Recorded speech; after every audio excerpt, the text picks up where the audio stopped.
Há um mito que as casas modulares não precisam de projeto.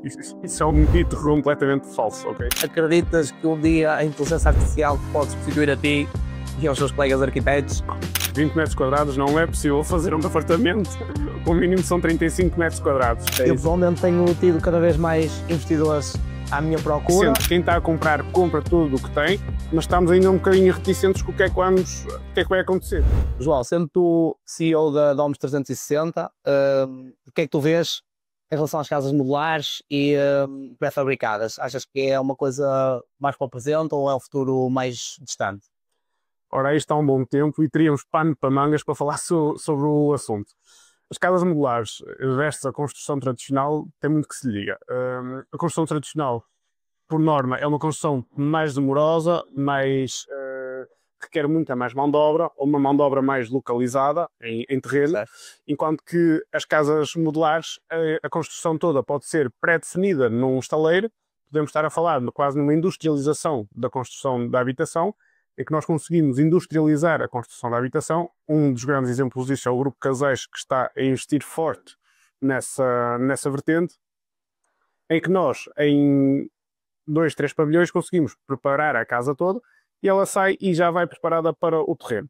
E achas que o preparado é preparado mesmo ou achas que dá para equivaler uma casa de uma construção tradicional de uma... Pronto, aí está a diferença que temos do preço de mercado. Então, um dos grandes dilemas que temos entre a construção tradicional e a casa modular passa-se mesmo nesse ponto. Isto porquê? Quando nós tiramos um orçamento para uma construção tradicional, nós estamos a tirar a construção para os muros de vedação, para a construção já dos passeios em redor, fundações, ligações das infraestruturas à via pública. E quando nós vemos o preço da casa modular, por exemplo, a casa modular custa 200 mil euros. Falta o resto. Falta todo o resto. Pronto, quando nós começamos a agregar, primeiro é muito mais difícil arranjar uma mão de obra para nos colmatar o resto. Eu, sendo construtor, vou com o interesse de fazer a casa toda, ou seja, o ganho está num conjunto. Sim. E não em ir lá fazer uma meia dúzia de Isso muros. é Pronto. Ou seja, logo, se eu sou contratado só para fazer muros ou para fazer fundações, o meu preço vai ser mais caro. Sim, já não há tanto interesse, por isso Já não, chuta para cima. e ainda para mais, no mundo do negócio que estamos hoje em dia, em que há muita falta de mão de obra e tudo mais, isso vai ser muito mais rentabilizado se eu fizer a casa toda. Quando vem a casa modular, imaginemos, a casa então a 200 mil euros, eu tenho de pôr ali mais 250 para mais 50 mil euros para a parte dos acabamentos, da construção, remates e não sei o que mais. Quando é por ela está-nos a bater nos 300, Pois. mais terreno e tudo mais. Ou seja, acabamos por ter aqui um preço muito equiparado. A grande vantagem das casas modulares para a casa tradicional é que todo o processo é feito em armazenagem, em parte industrial, e então é só pegar na casa e trazê-la. Ou seja, não temos aquele tempo de construção de 6, 7 meses de estrutura que seja. Porquê? Porque esse tempo já foi tido anteriormente. Não quer dizer que ele não exista. Sim. Ele existe na mesma, só foi tido numa ocultado. fase mais... Exatamente, é ocultado. Apesar de todos esses prós e contras, sentes procura dos dois lados, de alguém que quer uma construção mais tradicional ou uma construção mais moderna dentro do tradicional, ou ainda o mais moderno que é o pré-fabricado, esse tipo de construção. Eu pessoalmente sinto procura nesse sentido, mas não me sinto ainda confortável, talvez por ainda ter poucas garantias de durabilidade desse tipo de construções, de vender em demasia, a não ser que me procurem mesmo para uma determinada construção, aí sim apresento. De outra forma, quando não me falam das novas construçõões, não sou eu por iniciativa que apresento como solução. Sente-se o que é desse lado? Aí está uma boa questão em relação àquilo que neste momento há uma especulação muito grande sobre as casas modulares. A casa modular é um sistema construtivo diferente de uma casa tradicional, mas não deixa de ser uma habitação. Qual é a grande diferenciação? Nós, em casas modulares, temos registro delas noutros países europeus, ou até mesmo, por exemplo, nos países americanos, que é o prato do dia, que até transportamos as casas de um lado para o outro. Olá. Exatamente. Cá ainda não temos esse registro. Ou seja, nós, com a falta de mão de obra que está a existir, muito possivelmente podemos ter uma dificuldade de manutenção das casas modulares, porque depois é preciso uma manutenção ativa, como todas estas casas tradicionais também, mas estas casas tradicionais, nós sabemos que elas garantem-se 30 anos, mais ou menos, ou pelo menos uns 20 anos, elas conseguem-se garantir a sua autossustentação. Enquanto que nas casas modulares ainda não temos propriamente esse feedback, porque elas chegaram há relativamente pouco tempo a Portugal. Não quer dizer, por exemplo, Europa, nos países franceses e tudo mais, já são usadas há imenso tempo, mesmo nos países nórdicos, e, e elas têm a sua resistência, mas lá está. Também estamos a falar de países, se calhar economicamente mais bem compostos que Portugal, em que, por exemplo, é uma obrigatoriedade até que nós temos aquecimento, por exemplo, nos passeios, e nós aqui nem dentro de casa temos, ou seja, são países economicamente mais sustentáveis, se calhar sustentar uma casa não é assim tão difícil, ao contrário do que é aqui. Sim. Possivelmente daqui a 50 anos ainda não temos aquecimento de passeios em Portugal e lá fora. As pessoas sabem. Nem é suspeito, ou melhor sequer, não é viável nós temos aquecimento. Estamos a falar de países com algum frio e tudo mais. Mas estamos a falar que o aquecimento para eles é uma coisa banal. Sim. E para nós é uma coisa com muita dificuldade aí. Nós é um luxo, Para nós é um luxo, ar-condicionado ou aquecimento ou um piso radiante por exemplo, casa. E para o país onde a casa modular é feita e mais que feita e refeita e alterada, já é uma coisa muito banalizada.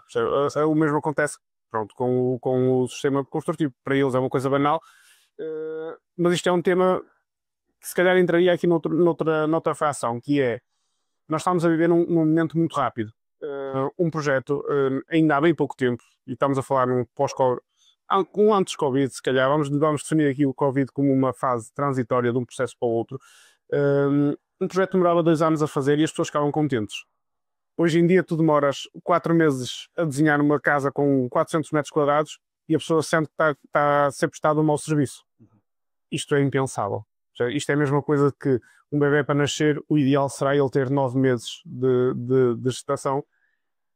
E um projeto para acontecer também precisa do tempo de estudo, de um tempo de... Sim. Porque senão depois nós vamos para a obra e aquilo vai dar asneira. Quem faz um projeto em 1 mês ou 2...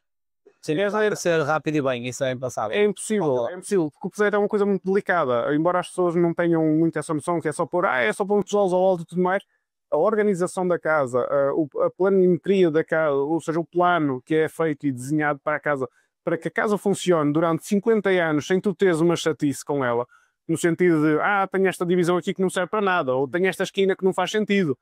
Isso requer um trabalho de cão, com um trabalho de estudo. Planeado em cima da perna. Exatamente, e quando muitas das vezes, que é o que acontece hoje, as pessoas querem tudo muito rápido, querem compactar o máximo possível, isso vai-se ser muito mais notório à frente. Claro. Vai ser na construção e depois do uso da habitação as pessoas vão dizer assim, o meu arquiteto não teve atenção a isto, e esquecem-se depois muito rapidamente que foi muitas das vezes por causa da pressão que o requerente fez que não permitiu o estudo. Claro que também damos a falar 1 ano e meio ou 2 de estudo, será um tempo se calhar exagerado, mas tem que haver um equilíbrio. Mas pelo menos meio anito de estudo uma casa precisa, entre meio ano e 1 ano era necessário para que a casa ficasse com alguma maturidade arquitetónica. Caso contrário, acabámos por utilizar a chapa 5, não é? Sim. E não é bom, mas daí, ao chegar às casas modulares, que é o chapa 5, vem-nos trazer essa rapidez que nós não conseguimos no projeto. Tem a rapidez, mas depois, lá está, vai falhar em muitos outros pontos, possivelmente. Compras uma casa modular é como compras um apartamento. Olhas para aquilo que tens, escolhes, ficas e é igual. Podes acrescentar um quarto ao outro, mas o sistema é o mesmo, os materiais são aqueles e tudo mais. Quando tu vais procurar um sistema tradicional, tu não podes estar a comparar, ou quando vais procurar um arquiteto para desenhar uma habitação, tu não podes estar a comparar a mesma coisa se chegares a um catálogo e escolher. Sim, não é um empreendimento onde... São coisas completamente diferentes. Embora as pessoas cada vez mais comparam, são coisas completamente distintas. E acho que cada vez mais nós temos um mercado de quem pode a casa modular e quem pode escolher um arquiteto. Claro. Hoje em dia, se calhar escolher um arquiteto é um custo que uma casa modular não traz. E que nem toda a gente pode ter. Exatamente. Claro, tem que se perceber. A nível de custos de burocracia e tempos também, entre uma casa modular e uma casa onde nós estamos, por exemplo, há muita diferença ou são equivalentes? Isto é uma boa questão. Há um mito que as casas modulares não precisam de projeto. Isso é um mito completamente falso, ok? Tudo o que precisa de utilização humana, ou melhor, tudo o que vai ser feito a uma utilização humana, precisa de uma licença de utilização. E essa licença de utilização é dada pelas entidades camarárias. Eu, por acaso, tive uma casa, um terreno, que vendi. Na altura o comprador queria colocar lá uma casa modular e disse que precisava de licença e ele teimou que não, eu disse-lhe, atenção, tenha atenção mesmo, porque é preciso licença. O que é que ele fez? No meu ouvidos, comprou o terreno, ok, fiz a minha parte, não consegui mais, o senhor já era um bocadinho mais velho e mais difícil de trabalhar. E ele colocou lá a casa, efetivamente, eu vi, e ele foi para lá viver. Passados uns meses recebeu uma carta, tinha uma multa todas as vezes para pagar, por isso foi um dos exemplos. Já tenho isto 4 anos talvez, ou 5, mas tem acontecido receber mais pessoas que estão à procura dessa solução das casas modulares ou equivalentes, e não precisa, e eu digo precisa, mas as pessoas... Eu acho que isso passa um bocadinho do defeito que quem vende as habitações. Não estou a dizer que sejam todas as empresas, mas muitas delas, como o interesse é vender a habitação, claro. Você tem um terreno? Tenho. Então diga-me que é só lá colocar a habitação. A partir do momento que eu recebo, coloco lá a habitação, no meu contrato não está escrito se precisas ou não de licença, o problema passou para ti. Isto é uma atenção que nós, enquanto consumidores, devemos ter em atenção.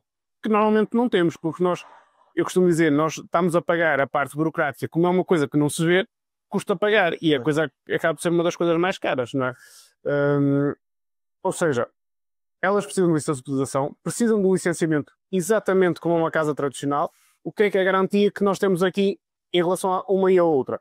É que na fase da construção, mais uma vez, uma já está pronta, depois de termos a licença de construção, é pegar nela e pousar, a outra, quando temos a licença de construção, vamos iniciar a construção dela. Aqui está o peso das duas. A nível burocrático, é exatamente igual. Se uma tiver 200 metros quadrados e a outra, e uma casa modular tiver 200 metros quadrados, as taxas camarárias vão ser exatamente iguais. Aquilo, para te explicar melhor aqui um bocadinho a situação, tu podes fazer a casa de papel, isto é como a história dos 3 porquinhos, podes fazer a casa de papel, de madeira ou de tijolos. A Câmara não tem nada a ver com o tipo de construção que tu vai fazer. Casa. É uma casa e tem X metros quadrados. É isso que garante as taxas camarárias. Não é a diferenciação do tipo de construção que se vai fazer. A nível de gabinete de arquitetura, uma vez que não é preciso desenhar nenhum conceito, há alguma diferença ou os timings mantêm-se? Como é que... É isto, lá está. As casas modulares, como as outras, como já foi referido, elas precisam na mesma de uma instrução camarária. A grande diferenciação entre um e outro é que realmente numa o conceito vem industrializado, a outra o conceito é praticado desde o papel em branco até ao desenvolvimento final. Essa é a grande diferenciação. Na Domus Grupo 360 existe uma grande vantagem, que é o facto de, quando o cliente traz uma casa modular, nós temos uma linha própria a esse sentido, que é uma linha mais económica, devido ao facto de não haver uma criação de conceito. Sim. Como não há uma criação de conceito, nós apenas entramos em contacto com a empresa que está em venda, fazemos toda a parte burocrática e instruímos o processo. É uma linha bastante mais económica do que um processo que é disponibilizado a 100%. Agora, socialmente é preciso percebermos isto, que um processo não tem nada a ver com o outro. E com um processo onde temos uma capacidade artística desenvolvida durante meses, tem de ser muito mais valorizado do que um processo pré-definido, simples. São coisas completamente diferentes. Ao contrário desta comparação que temos vindo a fazer de início até ao fim, acho que a conclusão que podemos chegar entre a tradicional é que não é comparável no sentido de habitabilidade de uma habitação, mas é incomparável em todo o processo, seja ele de concepção, seja ele o processo burocrático da parte das empresas de arquitetura que o vão praticar. A comparação dele volta a ser possível quando entramos na parte camarária. Estamos a falar de taxas e tudo mais. Aí volta a entrar no caminho normal. João, tem aqui um desafio por ti. Temos aqui 20 metros quadrados, faz aqui um apartamento. Como é que tu te safavas aqui a otimizar este espaço pequeno, fazer aqui uma coisa maior? Começaste por um erro. 20 metros quadrados não é possível fazer um apartamento. O mínimo são 35 metros quadrados. É isso. Mas aí está uma boa questão, porque muitas pessoas olham para o espaço e aqui já cabia um apartamento. Sim, mas existem umas normas, e as normas é que a partir dos 35 nós podemos começar a considerar isso. Menos do que isso, não, está fora de questão. Nem tudo dá para regularizar. Mas o papel do arquiteto é fundamental disso mesmo. Pronto, um exemplo disso poderia ser perfeitamente a casa onde nós estamos, em que esta casa já foi um comércio e serviço, ou esteve para ser um comércio e serviço em baixo, habitação em cima. Neste momento era uma casa gigante, porque ela foi construída nos anos 90. Era uma casa gigante onde não havia propriamente uma rentabilidade da mesma. Quem vinha vê-la para a compra acabava por dizer assim: isto é uma casa muito grande, para uma pessoa não dá. para duas não tem rentabilidade. O acompanhamento aqui do arquiteto foi fundamental. Nós na Domus no 360 temos uma linha de investidores que é uma linha que se desenvolve muito pelo meu trajeto, muito próximo das câmaras, em que nós conseguimos olhar para um imóvel e rentabilizá-lo, não digo no seu máximo, mas se não for no seu máximo, em 95% do imóvel. No fundo, é ter visão, vai olhar do outro lado. É olhar para um edifício e perceber que ele se calhar vale mais do que aquilo que lhe estão a atribuir. Pronto. E então nós temos o acompanhamento sempre do investidor, que é o nosso serviço de consultoria, em que nós acompanhamos o investidor, e neste caso foi um exemplo disso, em que nós acompanhámos, ele disse assim, pá, tenho uma casa que dá perfeitamente para fazer duas frações. E eu cheguei aqui e disse, não, isto não dá para duas. Começámos a estudar o assunto e chegámos às 5 frações na mesma habitação. Estamos a falar de um imóvel que a rentabilidade, se era de 50%, passou para 300%. O acompanhamento do arquiteto nisso é fundamental. Seja em 20 metros quadrados, seja em 100 metros quadrados, em 200, é fundamental porque isto é a mesma a velha história de que tenha um terreno com 1000 metros. Se for uma leira e tem um terreno com 1000 metros e é um retângulo. Claro. São valores completamente diferentes, mas isso melhor tu do que ninguém saberás justificar, não é? essa questão. A instabilidade política vem de facto afetar aqui alguns investimentos na parte do imobiliário. Por exemplo, mais uma vez posso referir que nós com a linha dos investimentos tratamos muito disso. Porque nós trabalhamos com muita gente que está a tratar com fundos, que estamos por exemplo, linhas turísticas e tudo mais, em que nós trabalhamos com o fundo, investidor, fundo, arquiteto, investidor, ou seja, o fundo anda sempre nesta triangulação. Claro que o imobiliário também, não é? Mas quando estamos a falar na parte política, se nós não tivermos em atenção ao desbloqueio do fundo, isto não avança. Se não avança, não vai haver a parte imobiliária. Se não há a parte imobiliária, a parte do arquiteto também cai. Portanto, a instabilidade política vem de facto trazer aqui alguns dissabores. Principalmente aquilo que nós temos notado muito é na questão dos fundos, que eles estão bloqueados, estão completamente congelados, e isso não nos está a trazer background, não nos está a trazer um bom feedback depois também para o investimento, ou para o investidor poder investir o seu dinheiro. Ainda agora com esta questão do Trump e tudo mais, há aqui alguma retaliação do que é que poderá acontecer ou não. Está tudo ainda muito reticente. Quem está a comprar, compra tudo o que tem, mas estamos ainda um bocadinho reticentes com o que é que vai acontecer. Nós sabemos, por uma questão circuito de histórico, que os imóveis baixar de preço nunca baixaram. Eles estabilizam ou aumentam. É claro. Baixar de preço, isto é como a velha história da gasolina. Nunca mais vamos ter a gasolina a 40 cêntimos. Claro. Ela sobe, desce, mas o ritmo dela é sempre a subida. E pronto, e isso é de facto uma instabilidade muito importante para o nosso mundo e que nos preocupa um bocadinho a todos, como é óbvio. Melhor do que esta instabilidade que eu possa conhecer dos fundos, se calhar aqui era até importante também perceber aqui um bocadinho o teu feedback sobre a venda porque para todos os efeitos o meu trabalho acontece após a venda do terreno, ou se calhar aquilo que eu tenho notado muito é que os investidores fazem muito contratos de promessa, compra e venda através dos PIPs, caso o PIP seja aprovado, e esses PIPs depois estão pendentes das entidades e o comprador fica com o terreno pendente, mas se calhar do vosso lado também, já que estamos nesta discussão saudável, qual é que é a tua opinião também desse sentido? Assim, as pessoas querem muitas vezes comprar e até às vezes não sabem o que é que querem comprar ou o que é que poderão contar na compra de um terreno, sobretudo aí. A maior parte dos PIPs que solicitam muitas vezes a ti, quando vem da minha parte, acaba por ser nesse sentido de que tipo de construção, o que é que eu consigo ou não fazer aqui, e acaba sempre por influenciar muita coisa a decisão da Câmara e das entidades que mandam no fundo. Mas é uma situação recorrente e que acaba muitas vezes por desbloquear, outras vezes nem tanto como eu queria para fazer um negócio, mas vai acontecendo. A situação dos PIPs é uma das coisas fundamentais, por exemplo, na venda de um terreno. O PIP é uma das coisas que se eu falar mais, ele sempre existiu, ok? O PIP sempre existiu, veio a nova lei do Simplex e o Simplex é que vem valorizar mais a linguagem do PIP. Sendo que o Simplex simplificou, é que eu às vezes tenho a ideia contrária.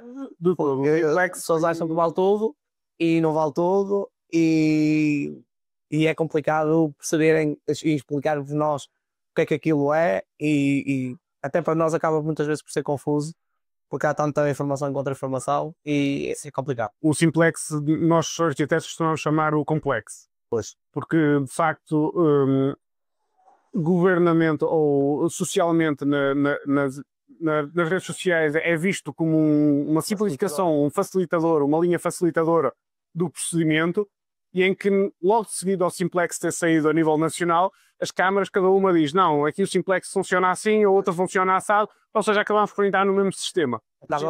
Também, até já indo para o tema, até a situação dos solos. Já toda a gente fala nos terrenos agrícolas que vão meter lá uma casa. Exatamente. E ainda não dá, e não se sabe se vai dar. E é também outra das situações que o simplex veio abrir, em que toda a gente acha agora que pode comprar um terreno rústico e construir lá uma habitação, ou... Não, ok? As coisas não são assim tão taxativas. E mais uma vez digo, o simplex apareceu, e tudo o que o simplex... não digo, tudo não é a palavra correta, mas o simplex vem salientar algumas coisas que até estavam mais esquecidas na lei. O PIP era uma das coisas que já existia, sempre existiu, mas com o simplex vem ser mais evidenciado. E a alteração de uso das lojas para a habitação foi uma coisa que sempre se pôde fazer também. Simplex só vem evidenciar. O que é que Simplex vem ajudar nisso? Antes era obrigatoriedade de 100% dos condóminos, hoje já não é necessário. Sim. Aí sim posso dizer que o Simplex teve algum impacto positivo.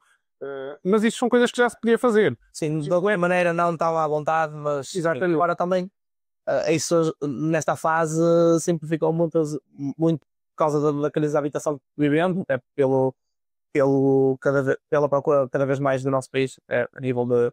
Sim, apesar que há muita gente que comenta e que fala que nós vivemos numa falsa crise de habitação, porque nós temos neste momento 2 milhões de imigrantes que não sabemos quanto tempo é que vão estar cá. Fora os imóveis do Estado que estão parados, por isso é mais uma... Nós podemos estar aqui, exatamente, nós podemos estar aqui a criar uma necessidade de habitação, de aluguer e tudo mais e não sei o quê, que muito rapidamente, se calhar de um momento para o outro, podemos também deixar de estar lá está. Esta instabilidade política também pode vir a interferir nisto.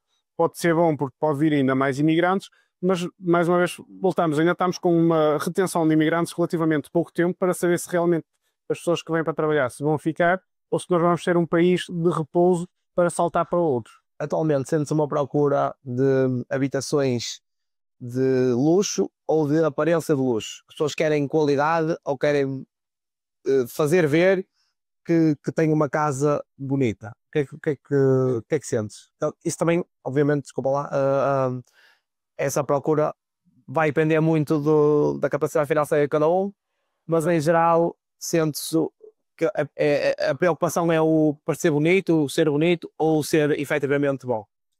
Exatamente. Muitas das vezes tem, ou melhor, 90% das vezes tem a ver com a parte financeira. Lembra-te ou recorda-te que o nosso sistema de habitação em Portugal é completamente distinto dos outros países europeus. Sim. Em Portugal há um incentivo enorme, por exemplo, ao crédito de habitação, o que não existe nos outros países. Nos outros países evita-se que seja feito o crédito de habitação, existe muito mais habitação de aluguer. Sim, quase muita gente não tem casa própria lá. Muita gente não tem casa própria e as casas próprias são muito caras. Isto porquê? Hoje em dia não. Hoje em dia já quase todos nós podemos fazer uma casa, vamos ao banco, o banco empresta, fazemos uma casa, pagamos 3 casas, mas isso são outros 500. E estamos em 2025. E cada vez mais há incentivo nesse sentido de comprar em casa. Sim, mas há uma diferenciação aqui, se calhar, grande, e aí entra na qualidade dos materiais. Uma construção destas, onde nós estamos hoje, para ser bem feita, é uma construção cara. Não há como fugir a isso, ok? É uma construção cara para a nossa realidade. No entanto, tu vês, por exemplo, um dos grandes programas, que é aqueles 2 irmãos que fazem remodelações na América, no Canadá, sim. Esse é um exemplo em que eles vão ver casas, que as casas estão sempre acima do 1 milhão. Porquê? Porque as casas são remodeladas, porque a estrutura boa está lá. Uma boa estrutura está lá. Pronto. E estas casas é igual. Uma casa destas, hoje em dia, para ser bem feita, ou para ser uma boa casa, ela anda nos 300, 400 mil euros. Uma boa casa tradicional. Claro que nós conseguimos fazer por menos. E o banco empresta-nos, imaginemos, para 200 mil, e nós fazemos a casa após 200 mil. Agora não podemos estar a considerar que é uma boa construção. A casa vai ser feita, ela acontece, mas já não é aquele tipo de construção que nós vemos dura 100 anos ou dura... Possivelmente vamos ter que andar de casaco vestido dentro de casa. Possivelmente é uma casa que precisa muito mais manutenção, precisa muito mais atenção também. Pronto, e aí temos uma grande diferenciação, se calhar, daquilo que nós investimos. Agora é assim, nós quando fazemos um crédito de habitação, nós estamos a fazer um investimento para os nossos filhos, para os nossos descendentes. O investimento para nós será sempre um investimento passivo. Para os nossos filhos vai se tornar um investimento ativo. E nós em Portugal temos muito esse mindset que não existe lá fora. Sim, ainda pensamos muito no... Nós pensamos muito que ele morra, Exatamente. fica para alguém e... Exatamente, nós pensamos muito no que podemos deixar aos nossos filhos. E daí este sistema do banco e todo o empréstimo bancário, isso tudo funcionar. Para nós, pelo menos para mim faz sentido pensar assim, mas lá fora... Pronto, é tu fazes um esforço na vida, mas tu dizes assim, mas eu deixo para o meu filho. Isto é meu. Quando vais a um país nórdico, eles dizem assim, meu filho aos 8 anos tem de trabalhar, tem de se desenrascar, porque eu para mim também me desenrasquei e ele agora que se desenrasca. E também não é errado. E também não é errado. São dois pensamentos completamente diferentes. Eu ainda não tenho filhos e possivelmente posso, se calhar, até ter uma abordagem mais fria nesse sentido de dizer ok, faço a minha casa Vais ter o pensamento nórdico ainda. exatamente, um pensamento nórdico. Se calhar um dia que tenha filhos, se calhar o meu pensamento também muda e volto mais aqui a um pensamento à português. Mas, muito sinceramente, não acho que seja um pensamento também assim tão mais correto quanto isso, porque acabas por vincar-te a uma habitação durante 40, 50 anos e que essa habitação vai ganhando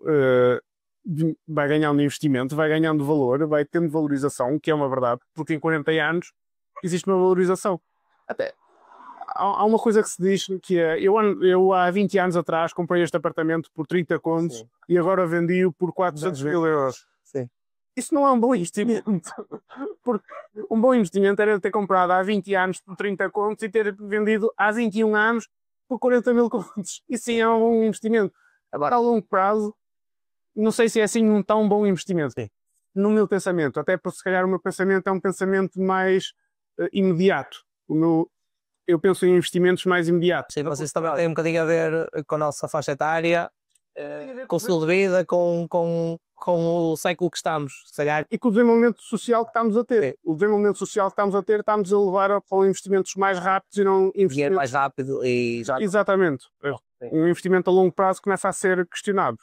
Sim. Nós não sabemos, até porque nós estamos numa oscilação do mercado económico muito grande e essa oscilação pode-nos trazer um investimento, se calhar, parado. Nós podemos ter um investimento num imóvel parado de 10 anos. Claro. Agora, é sempre um melhor investimento num imóvel do que, por exemplo, ter em ações. Claro. Okay? Que é um dos investimentos que também se fala muito, que é a questão das ações. Mas a ação nós podemos lá para o 10 e no dia a seguir estar em 9, no dia a seguir estar em 8, 6 e no imóvel não, se puser lá 10, os 10 mantém. Podem subir ou parar. Mas vai ser aqui os haters a... Não, vamos ter, pronto, eu também não percebo nada de mercado de investimento a nível da web, mas é uma comparação que muitas vezes os meus investidores também fazem e estou-te a falar por aquilo que me chega e não propriamente por aquilo que eu sei, porque não faço qualquer tipo de investimento a nível do web. As novas gerações, sentes que eles estão à procura de que tipo de casa, tendo em conta que estamos na altura da inteligência artificial em todo o lado, domóticas, tudo que é novidade, eles procuram, ou ainda há quem tenha 20 anos ou 25 e queira uma construção de uma casa igual à dos pais? Ora, a domótica é uma das coisas que já se começa a ver muito nas habitações. Nós, principalmente, preparámos o projeto logo para ter um quadro para de domóticas e tudo mais, porque se ela se não for inserida agora, ela mais tarde vai acabar por ser inserida.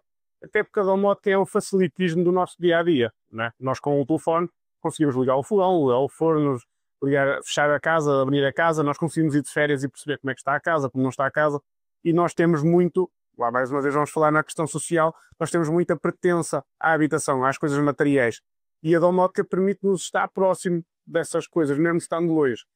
E vem-nos facilitar muito o facto de eu sair do trabalho tarde e poder ligar o ar-condicionado. Sim. Por exemplo, o ar-condicionado, o aquecimento, isso facilita-me bastante.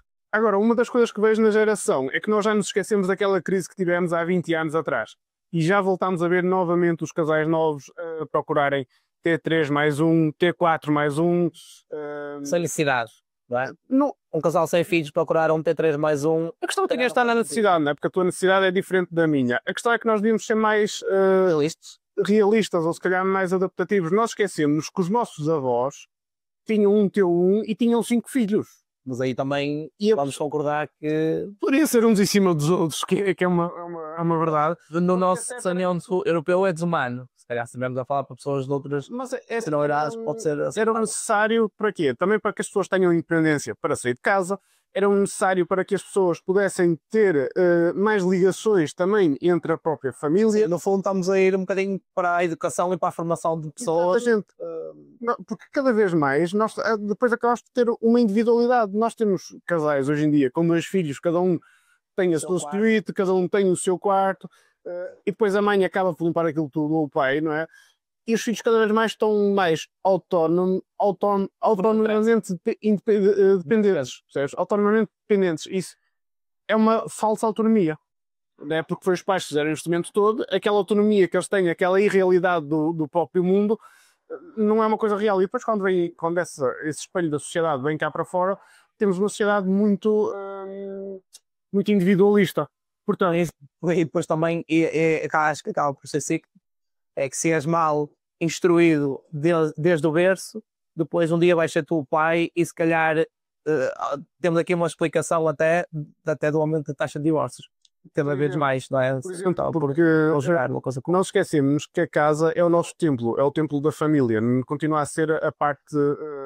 Deveria ser um lar sempre. É o nosso lar, e é ali em que se criam as regras, é ali em que se criam os laços, é ali... Pronto, os laços familiares são todos ali colocados, e aí a intervenção do arquiteto ser muito importante nesse sentido, porque nós temos de ver a casa como uma criação de um laço. Nós estamos a criar uma pequena percentagem da sociedade. Sim, mas uma pequena porcentagem aqui, outra ali, outra acolá, outra... Já começámos a fazer, se calhar, uma grande parte da sociedade, pelo menos onde estamos envolvidos. Se calhar, por exemplo, o conceito do open space vai muito ao encontro desta palavra lar. Acho que, se calhar, é um trabalho de arquiteto. Tem 10 anos que se começou a falar do open space em Portugal. Há pessoas que gostam, outras de menos, mas por diversos motivos, mas acho que acaba por aproximar as famílias.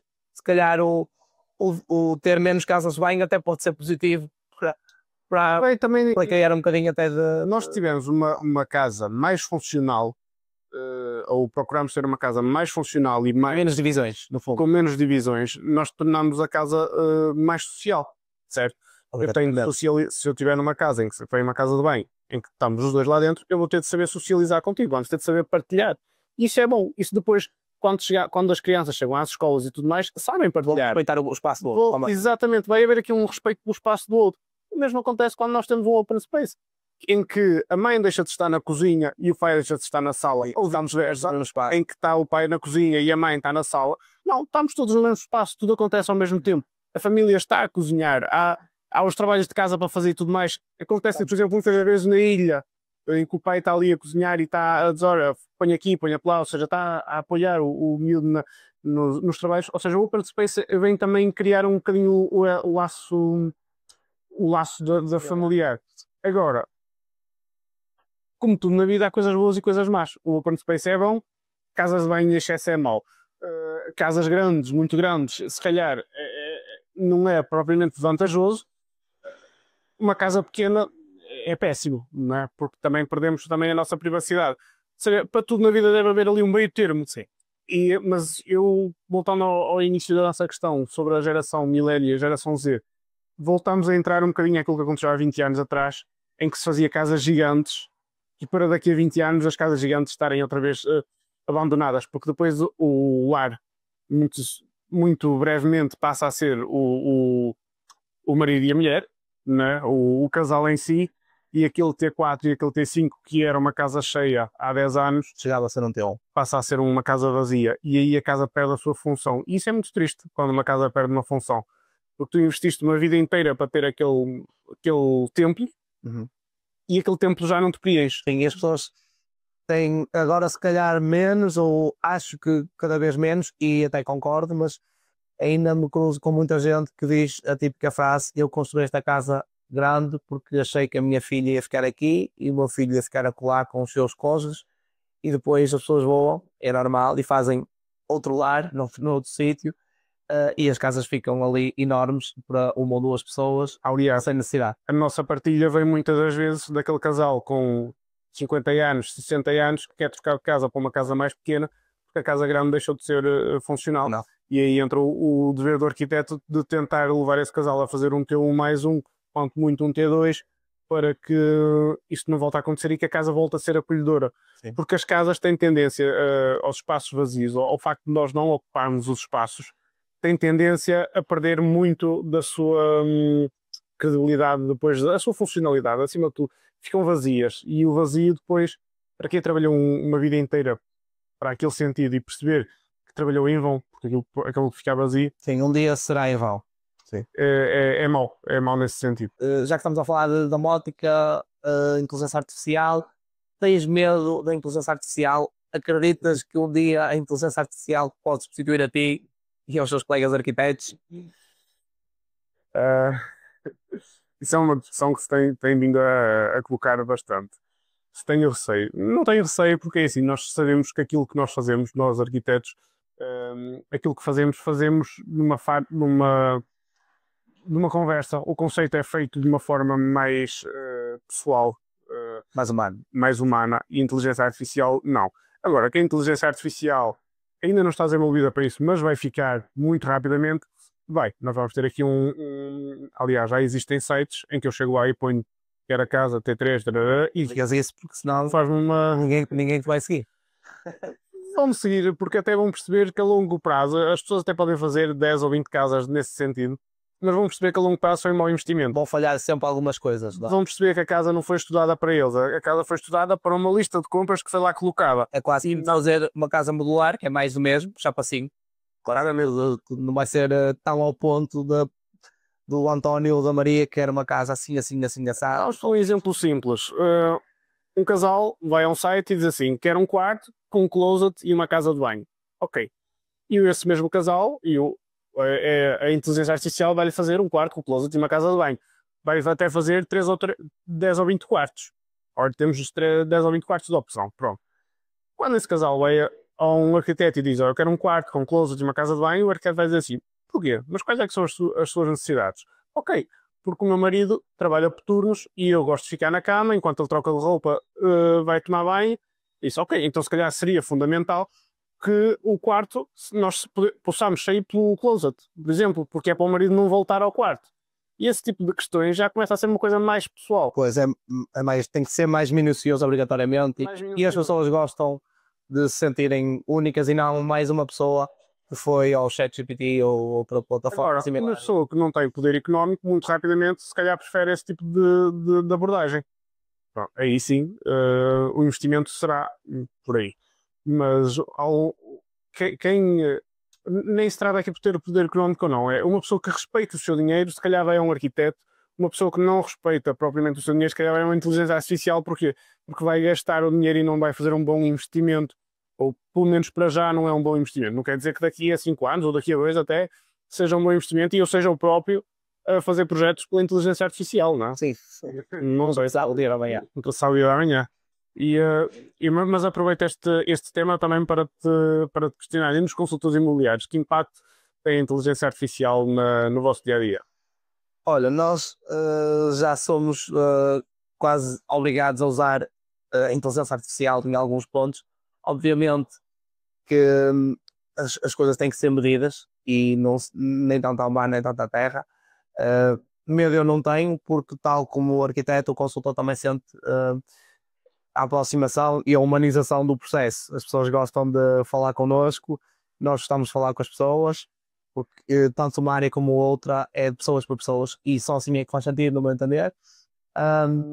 Não tenho receio de todo. Agora, obviamente que haverá pessoas que se calhar vão conseguir comprar casas pelo que viram digitalmente, não foram lá comigo, porque chegou as fotos a 360 graus e está tudo bem, mas não há aproximação, não havendo uma aproximação ao imóvel com o consultor, ou não vendo o imóvel num plano digital, vai ser sempre muito, muito difícil de toda a gente ou grande parte comprar de olhos fechados, porque lá está, é a mesma coisa que estarmos aqui fisicamente, ou podíamos estar a fazer isto via Zoom e nunca seria igual. Por isso a humanização vai ser sempre importante. Há sempre, continuando no digital, não tanto a inteligência artificial, mas é como nós temos uma base de dados onde colocamos os contactos das pessoas, e se agora o meu telefone ficar sem os contactos, eu vou ficar um caco, porque é muita coisa que eu vou perder, mas se calhar a base de dados onde está o telefone, quem tiver acesso a ela vai ganhar ali muita coisa. Se eu tenho medo que isso aconteça, isso pode acontecer. Se há maneiras de prevenir, em princípio há, mas e se essa prevenção não for suficiente? Meu amigo, vamos ter que desarrascar, e acho que de uma maneira ou de outra vamos sempre dar a volta enquanto pessoas e não enquanto máquinas. As máquinas vão fazer o trabalho delas. Acontece assim em todos os setores, cada vez mais em supermercados. Possivelmente um dia vai acontecer com arquitetos e vai acontecer com consultores, e vamos ter que estar preparados. Se não tivermos, vamos nos preparar para. E eu acho que, para completar, o mercado da inteligência artificial vem-nos trazer aqui dois mercados. Lá está, que é o mercado de excelência, em que tens um contacto mais social e se calhar algo mais direto, e um mercado mais comum, que é o da inteligência artificial, se calhar todos teremos acesso de uma forma mais banalizada. Poderá ser a abertura do novo mercado. Atualmente, e cada vez mais, se eu falar em investidores imobiliários, o que é que tu sentes? Tens muitos investidores à tua procura, seja para armazéns, seja para reformular eu acho que nós trabalhamos com todo o tipo de investidores. Agora há aqui uma questão que eu acho que é importante nós percebermos. Há investidores e investidores. Eu também compro e vendo imóveis, e também compro terrenos e construo para venda e tudo mais, mas eu não sou investidor. Eu apenas pego em alguns fundos, que fui acumulando durante a vida, que também já trabalho desde os meus 18 anos, então acabo por diferenciar um bocadinho da minha faixa etária, que começou a trabalhar aos 25, por exemplo, e então pego nesses fundos e invisto e faço algo mais. Mas daí eu ser investidor está longe. Sim, um milhão é um processo, é outro investidor. Exatamente. Ou seja, eu não posso considerar um investidor. Não, eu peguei algumas ações, faço investimento. Agora, se calhar, quando eu estiver a falar de investir 1 milhão e não me fazer falta, se calhar aí posso-me considerar um potencial investidor. Porque eu tenho investidores de muito respeito. E eu estar-me a tratar como um investidor à beira de pessoas que investem 5, 6 milhões, por exemplo, na construção de armazéns, em que nós fazemos um parque industrial e tudo mais, eu sou um menino, certo? Então, vamos trabalhar pelo menos duas gamas de investidores. Há um investidor a sério, em que tem os próprios fundos, investe os fundos, trabalha os fundos, deposita-os e vai buscar os lucros ao final de 2, 3 anos. E atenção, estamos a falar que eu tenho clientes que investem, por exemplo, num parque industrial em 3 anos de construção ali, investidos quase 10 milhões de euros, e estão a investir outros 5 milhões no outro lado qualquer. Isso é um de qualquer um. Isso já não está ao alcance. Aí, quando falo em investidores, o meu pensamento vai para esse tipo de pessoas, que eu acho extraordinário como é que a escala de honorários, a escala monetária financeira, a maturidade financeira, consegue alcançar valores tão excêntricos, como nós vemos, por exemplo, as multinacionais a comprar. Ok, aí estamos a falar de investidores a sério. Sim, muitas vezes até temos investimentos de imobiliários que compram aos PECs.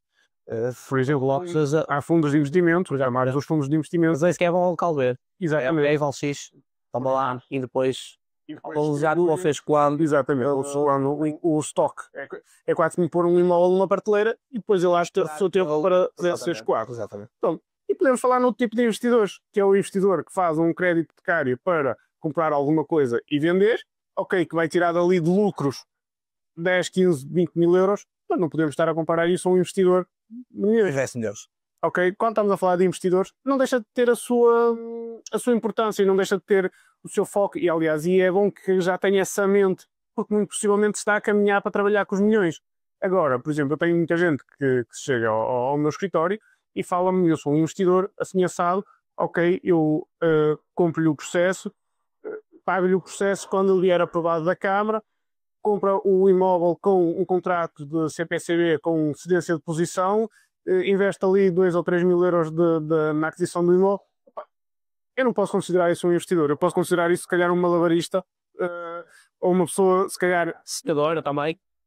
uma pessoa inteligente, ou uma pessoa mais fina que os outros, ou que se pode achar mais fino que eu, mas não posso considerar isso um investidor, porque ele está a trabalhar com o meu dinheiro, está a trabalhar com o imóvel do outro proprietário. Entretanto, já fez um projeto que não fez, porque nem sequer o liquidou, tem um imóvel que não tem, porque também não o liquidou, com um contrato de cedência de posição, já está a vender as frações que eventualmente vão lá estar num futuro. Pá, é uma forma de investimento, não deixa de ser um investidor, mas comparando a investidores que tenho, seria estar a desrespeitar chamar de investidor a um e a outro, porque estamos a pô-los os dois no mesmo saco, e para mim um investidor é alguém que corre um risco, e ser investidor é correr riscos, é arriscar tudo, é ir à red line ali, ficar a zeros 2 ou 3 meses, porque sabe que daqui a 4 ou 5 meses tem 500 mil ou 600 mil. Toda a gente, se calhar o investidor é uma coisa, o empreendedor é outra, e acho que até se pode encaixar aí. Exatamente. Estamos a falar de, embora as pessoas ponham todas no mesmo saco, claro que eu também gostava de ser chamado investidor, porque é muito comparativo ao cliente que eu tenho, que investe 10 milhões, não é? É óbvio que Era um motivo de orgulho. que era um motivo de orgulho, seria orgulhoso para mim, e atenção, converso com eles muito, e muito transparentemente, olha, eu gostava de um dia alcançar, e traçámos muitas vezes trajetas, conversas de cafés, em que nos sentámos e traçámos, olha, na minha opinião fazia assim, na minha opinião fazia assado, ou eu digo assim, com o 1.000.000 que tenho, que são equivale a 10 mil euros, o que é que você faria? Que é fim do mês. Exatamente, não é? Portanto, quando falamos de investidores, há que ter calma. Nós vemos qualquer pessoa hoje em dia a comprar um imóvel, loja, torná-la habitação, é um investidor. Não. Ok, tem uns trocos, ok, boa, poupou, fez a sua troca, mas não é propriamente um investidor. É nós o que de férias, é um dinheiro bem investido, mas Exatamente, mas não posso considerar um investidor que seja socialmente, que esteja a transportar com alguma dimensão de parte social. Agora, quando falamos de um investidor com alguma potencialidade económica, acho que sim, acho que são de respeitar e que de facto merecem esse título de investidor. Mas isto, atenção, estou a ser demasiado cru e realista sobre este assunto. mas é o que é, sim. Porque na verdade um é tão investidor como o outro, cada um à sua escala. Exatamente. Eu pessoalmente tenho tido cada vez mais investidores à minha procura. Também tem muito a ver com o tipo de imóveis que eu cada vez mais comercializo, empreendimentos já de planta, e um investidor que contrata para construção traz outros investidores, até às vezes para cedência de exposição, outros consumidores finais, mas se estamos a falar de uma escala de gama alta, temos mercado para isso. Ou seja, se eu estou a construir, estou a comercializar um imóvel de 500 mil, eu vou ter compradores para esses 500, para 600 e 700, muito possivelmente, e esses dos 700 também são investidores noutras áreas, também têm empresas, acabam por estarem todos no mesmo grau de investimento, de investidores, os chamados realmente investidores.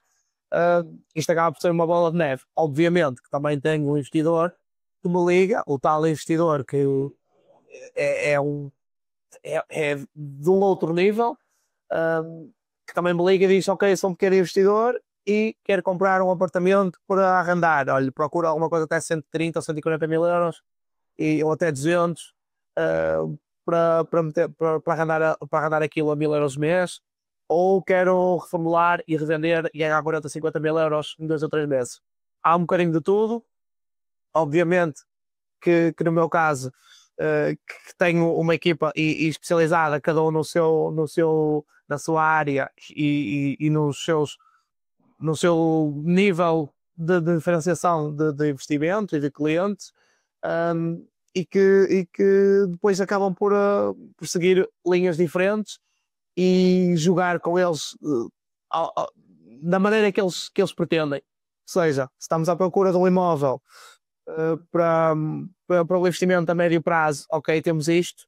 Se queremos uma coisa a curto prazo, temos aquilo. E acaba por ser assim que funcionam. Eu percebo em tudo o que estás a dizer, até porque neste momento acho que há 2 tipos de investimentos que são feitos. Há o investidor que constrói para vender a produto final, e há o investidor que constrói para vender a outro investidor.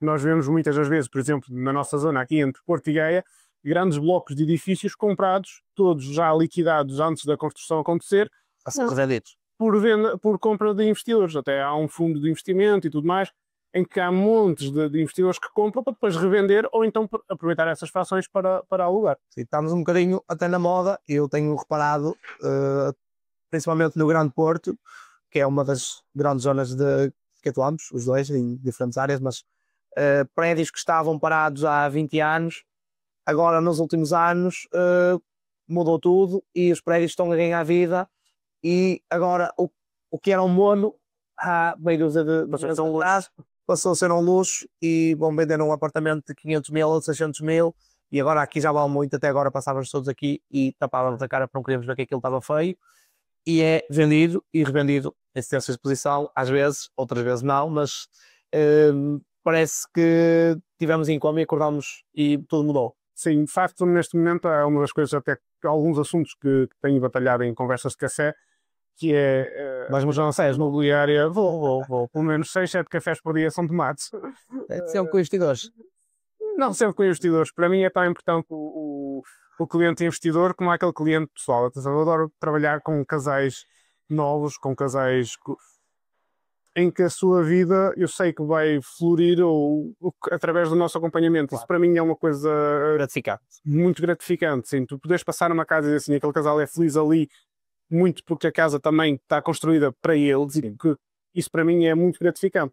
Enquanto se trabalha com o investidor é mais frio. É um trabalho mais frio, é um trabalho mais pragmático, é um trabalho mais rápido. Sim. É mais uma praticidade de não tão emotivo. Exatamente, é um trabalho mais prático e não tão emotivo. Aí será o ponto certo. Agora, claro, toda a gente neste momento vê o mundo da parte do investimento a funcionar, vê o mundo a crescer e isso está a criar aqui alguma especulação, que é para onde é que nós vamos, não é? Porque já estamos a ficar quase 100 terrenos para construir neste momento. Mas é uma pergunta que pode ficar aqui no ar para um próximo podcast, que é onde é que nós vamos, qual é o caminho que vamos seguir, não é?